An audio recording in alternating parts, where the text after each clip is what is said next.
Hi, I'm Rakia. This infection prevention and control education series is produced under the guidance of the Taiwan Medical Mission. Today's topic is central line-associated bloodstream infection bundle care. Central lines save lives, but if we're not careful, they can also cause serious infections. That's why we use the CLABSI bundle, a simple set of steps that, when done right every time, can protect our patients and prevent infections. Let's get started. CLABSI means central line-associated bloodstream infection. It's a serious infection that happens when germs enter the bloodstream through a central line. CLABSI can make patients very sick, keep them in the hospital longer, and even put their lives at risk. It also increases costs and stress for the healthcare team. But the good news is, most cases can be prevented with proper sterile technique and good care. Just like CAUTI bundle, CLABSI also requires adherence to a series of infection control measures. Preventing infection cannot rely on a single infection control measure. It requires a set of evidence-based clinical practices that are applied together and consistently to achieve the best results. This is what we call bundle care. There are two main reasons why inserting a central line can easily cause a central line-associated bloodstream infections. First, normally, our skin acts like a wall that protects us from outside germs. But when a central line is inserted, it's like creating a doorway through that wall, giving direct access to the blood.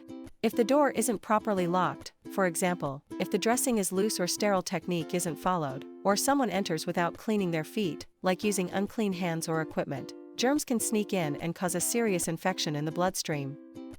Second, when bacteria enter the bloodstream, it's like a drowning person spotting a piece of wood they grab on right away. Once they attach, they can form a slimy layer called a biofilm, which makes them much harder to remove and more resistant to antibiotics. Since central line can be a highway to danger zone, we only use them when absolutely needed. After confirmed central line is truly necessary, we should choose the appropriate insertion site. The subclavian vein is the best choice for preventing infection. The jugular site is harder to keep clean and stable, and the femoral site is close to the groin, so it's easier to get contaminated. Only trained personnel should insert a central line. Always perform hand hygiene before the procedure, either with soap and water or an alcohol-based hand rub. When placing a central line, we should use full sterile precautions. That means the person doing the procedure should wear a sterile gown, sterile gloves, a mask, and a cap. The patient should be fully covered with a big sterile drape. And of course, strict sterile technique must be followed the whole time. Clean and disinfection the skin with 2% chlorhexidine and alcohol using a back and forth motion for 30 seconds, then let it dry completely. After insertion, secure and cover the site with a sterile dressing. If the hospital doesn't have 2% chlorhexidine and uses povidone iodine instead, the cleaning method is different because the two work in different ways and are used differently. Before using povidone iodine to disinfect the skin, make sure to clean the area first if it's visibly dirty, use soap and water or saline if needed. Then, start at the insertion site and wipe outward in circles with a sterile swab. Use a new swab for each time. Cover about 2 to 3 inches of skin.